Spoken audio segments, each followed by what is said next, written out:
ዶክተር ደሳለኝ ጫኔ እንደዚህ ጥሩ ሀሳቦች አንስተዋል፣ ጥሩ ጥያቄዎች ጠይቋል። ነገር ግን እነዚህ ሁሉ ጥያቄዎች በዚህ ምክር ቤት መነሳታቸው ብቸኛ ጥቅሙ በሀገሪቱ ብሔራዊ መገናኛ ብዙኃን በኩል በቀጥታ ስርጭት እንዲተላለፉ ሽፋን እንዲያገኙ ማድረግ ነው። ምናልባት ይህንን ንግግሩን ዶክተር ደሳለኝ ሌላ ውጭ ሆኖ ከፓርላማ ውጭ ሆኖ ቢናገረው ኖሮ በአንድ ቴሌቪዥን ጣቢያ ብቻ ተወስኖ ሊቀር ይችል ነበር። በጥቂት ዩቲዩቦች እንደዚህ ተወስኖ ሊቀር ይችል ነበር።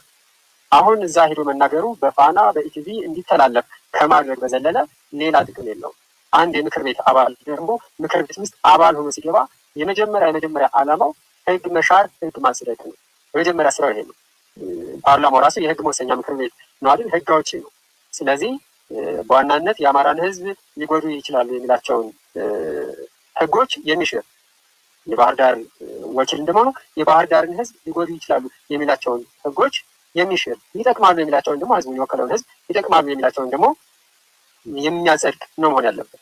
ዶክተር ደሳለኝ በ5 ዓመት ቆይታ ውስጥ አሁን 2018 እየደረሰ ነው፣ ይጠናቀቃል የዚህ ምክር ቤት የምርጫ ዘመኑ ስለሚያልቅ በዚህ 1 ዓመት ነው የቀረው ማለት ይቻላል። ምናልባትም ከዚህ በኋላ 2 ወይም 3 ጊዜ ሊሰበሰቡ ነው ምክር ቤቱ፣ ከዚህ በላይ የሚሰበሰቡ አይመስለኝም። ያለው እድል እንደዚህ መናገር ብቻ ነው። ለምንድን ነው እንደዛ መናገር ብቻ ዓላማው እድሉ የሚሆነው? አንደኛ በፓርላማ ደንብና መመሪያ መሰረት ድምፅ ለማግኘት ቢያንስ ይሄ ህግ ይጽደቅ፣ ይሄ ይሻር፣ ይሄ አጀንዳ እንደዚህ ይሁን፣ ይሄ እንደዚህ ይሁን ብለሽ እንኳን አጀንዳ ለማስያዝ 20% ድምፅ ማግኘት አለብሽ። አሁን የአብን ተወካዮች 20% አይሆኑ፣ 20% የሚሆኑ አይደለም፣ 20% ወንበር አልያዙም። ስለዚህ ሚናቸው ደካማ እንደሆነ ምንም ለውጥ ማያመጣ እንደሆነ ሲያውቁ ቁጥራቸው ከ20% እንዳነሰ ሲያውቁ አለመግባት ነበረባቸው ብዬ አስባለሁ። መግባታቸው ይህንን ስርዓት ህጋዊ ሽፋን ከመስጠት የዘለለ ሚና የለው። ዶክተር ደሳለኝ ጫኔ አሁን የተናገረውን ነገር መናገሩ ምናልባት የፓርላማ ውስጥ አክቲቪስት ከመሆን የዘለለ ሚና ምንም የለውም። መቀየር የሚችለው ነገር ይሄው እንደዚህ ማላገጫ መሻሻፊያ ነው የሚሆነው ማለት ነው። ምንም ጠብ የሚል ነገር የለውም። ስም ጠቀሰ እኮ ዘረዘረ። ክርስቲያን ታስሮ፣ ዮሐንስ ታስሮ፣ እነ አባይ ዘውዱ፣ እነ ዳዊት በጋሻው፣ እነ ገነት፣ እነ መስከረም ጋዜጠኞችን ዘረዘረ። ይሄ ዩቲዩብ ላይ እየተናገረን ሁሉ ነው ወይ እያመጣ ጋዜጠኛ የምትለው ብሎ አጣጣለበት። እንግዲህ እነ ዳዊት በጋሻው የራሱ የኢቲቪ ጋዜጠኞች የነበሩ፣ የፋና ጋዜጠኞች የነበሩ፣ ከዛም ማለት ብሎ የአልአይን የአረቦቹ መገናኛ ብዙኃን ጋዜጠኛ የነበሩ ናቸው። ሌሎቹን እንኳን ቢክድ ማለት ነው ራሱ ቤት እንኳን የነበሩትን ትንታግ ጎበዝ ጋዜጠኞች ዛሬ ጋዜጠኝነትን ክብር መስሎት ጋዜጠኝነታቸውን ክዶታል። የዩቲዩብ ተናጋሪዎች ናቸው እነዚህ ጋዜጠኞች አይደሉም ብሏል። እነ ጋሽ ታዲዮስ ታንቱ በጥናትና ምርምር ላይ ተመርኩዘው ጋዜጠኝነትን የሚሰሩ ታሪክ ላይ ስፔሻላይዝ ያደረጉ ጋዜጠኞች አይደሉም ተብለዋል። በነገራችን ላይ ሲዘረዝር ዶክተር ደሳለኝም ጋሽታቸውም የአማራ ስለሚሉ ጋሽ ታዲዮስ በደም አማራ ላይ ሆኑት ይሆናል፣ ግን በአስተሳሰብ አማራ ናቸው። ያሳሰራቸው ጉዳይ የአማራን አስተሳሰብ ተሸክመሃል ተብለው ነው። ከዚህ ውጭ በሚስታቸው አማራ ናቸው፣ በልጆቻቸው አማራ ናቸው፣ በስነ ልቦና አማራ ናቸው፣ በባህል በታሪክ በትውፊት አማራ ናቸው።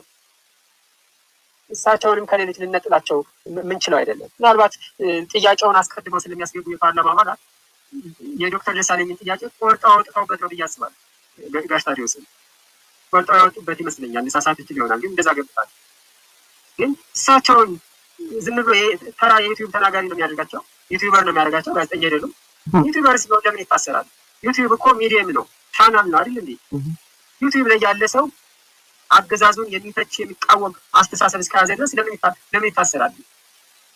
ለምንድን ነው እነሱ የሚታሰሩት? ይህንን ሁሉ በደንብ ማንሰላሰል በጣም ያስፈልጋል። እና በአጠቃላይ ዶክተር ደሳለኝ ጫኔ በጣም ጥሩ ጥያቄዎች አንስቷል። ግን እነዚህ ጥያቄዎች ምክር ቤቱን ከማጀብ ያን ሁሉ ግትንግት የብልጽግና ተወካይ ሁሉ እንተፈንቶ ንግግር አጅበው እንዲሰማ ሌላው እንዲሰማ ከማድረግ የዘለለ ምንም ሚና ያለው አይመስለኝም።